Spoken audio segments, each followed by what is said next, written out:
लखनऊ में उत्तर प्रदेश माध्यमिक शिक्षा निदेशालय पर सहायक अध्यापकों का प्रदर्शन देखने को मिला। दरअसल 13 महीने से रुकी सैलरी को लेकर 18 दिसंबर से लगातार प्रदर्शन जारी है। प्रदर्शन के दौरान क्या कुछ कहा गया, सुनिए।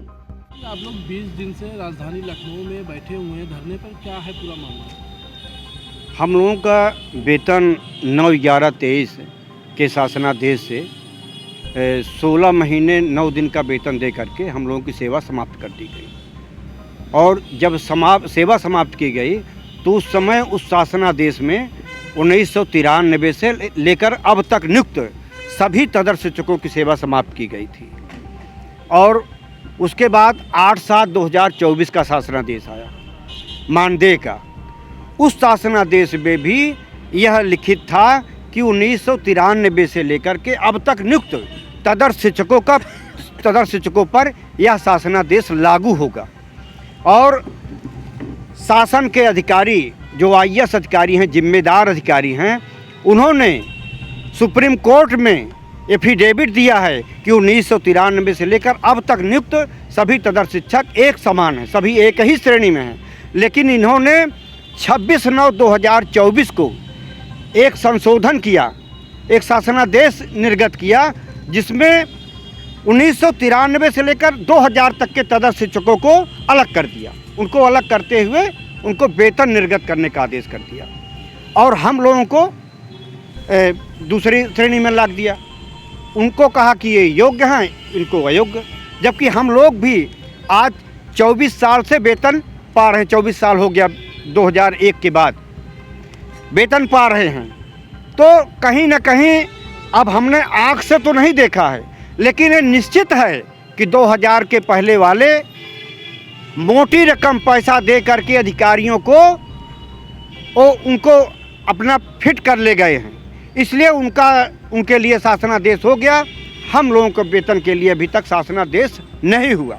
और हम ये भी बता देना चाहते हैं कि जो 26 अगस्त 2020 को सुप्रीम कोर्ट का आदेश हुआ 8300/2016 में, वो परीक्षा का आदेश तो 93 से लेकर अब तक हुआ, आल ढाक के लिए हुआ, जितने भी तदर्थ थे सबके लिए परीक्षा का आदेश हुआ था। लेकिन जो परीक्षा सरकार ने ली वो केवल 16/11 के लिए परीक्षा ली। 16/11 के मतलब जिनको 11 महीने का वेतन मिला है उनके लिए परीक्षा थी। हम लोग वेतन 20-20 साल 25-25 साल से वेतन पाए, हम लोगों के लिए वो परीक्षा नहीं थी। प्रदेश के तमाम जिला विद्या निरीक्षकों ने यह लिखित रूप में कोर्ट में दिया है कि हमारे जनपद में 16/11 में कोई नहीं है और केवल 16/11 वालों को ही वेटेज मिला। तो हम लोगों को वेतन क्यों रोका गया? हमारे लिए वो परीक्षा ही नहीं थी। अब वो अलग बात है कि किसी ने स्वेच्छा से परीक्षा दे दिया, लेकिन वो परीक्षा हम लोगों के लिए नहीं थी। और एक बात और अवगत करा देना चाहते थे कि फरवरी 2020 में अंतरिम आदेश में सुप्रीम कोर्ट माननीय सर्वोच्च न्यायालय ने कहा कि इनकी लंबी सेवाओं को देखते हुए, इनके उम्र को देखते हुए इनकी परीक्षा फ्रेश कैंडिडेट के साथ नहीं ली जा सकती, न तो इनको बाहर निकाला जा सकता है।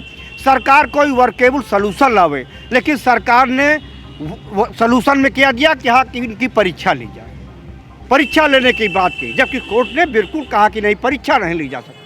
लेकिन मजबूरी में जब कोई सलूशन नहीं दिया गया तो परीक्षा ही लेने का उन्होंने सलूशन दिया और सर्वोच्च न्यायालय ने फिर परीक्षा की बात की। लेकिन एक बात उन्होंने और 11 नंबर पर आदेश किया, माननीय सर्वोच्च न्यायालय ने कहा कि इनकी जगह पर जब तक चयन बोर्ड का चयनित अभ्यर्थी ज्वाइन न कर ले तब तक इनको वेतन न दिया जाए, इनको वेतन दिया जाए। मतलब अभी आज तक हम लोगों की जगह पर कोई ज्वाइन नहीं किया, फिर भी इन्होंने वेतन हम लोगों का रोक दिया।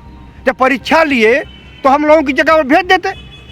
पढ़ाई नहीं हो रही, हम लोग यहाँ बैठे हुए हैं, बच्चों का नुकसान हो रहा है, तो वेतन उनको देना चाहिए सुप्रीम कोर्ट के आदेश अनुसार। 20 दिन से आप लोग यहाँ बैठे हैं, डायरेक्टर भी यहीं बैठते हैं। क्या डायरेक्टर साहब आप लोगों से मिलने की कोशिश की? आप लोगों ने मिलने की कोशिश की? नहीं, वो नहीं आए।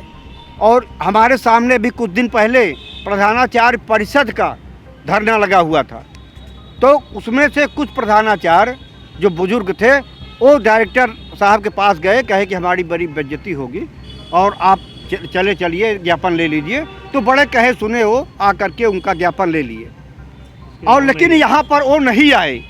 तो ये माना जाए कि सरकार को बदनाम करने में लगे हैं अधिकारी। डायरेक्टर साहब। हाँ, डायरेक्टर साहब बिल्कुल बदनाम करने की वो अभी इन्होंने ये भी नहीं बताया माननीय मुख्यमंत्री जी को कि 26 सितंबर मतलब 26/9/2024 को हमने संशोधन करके इन 2000 के पहले वालों को हमने अलग कर दिया। अभी माननीय मुख्यमंत्री जी के संज्ञान में नहीं है कि उनको अलग करके मैंने। देश विदेश की ताज़ा खबर पाने के लिए हमारे चैनल NTV निष्पक्ष को सब्सक्राइब करें व बेल आइकन दबाना ना भूलें।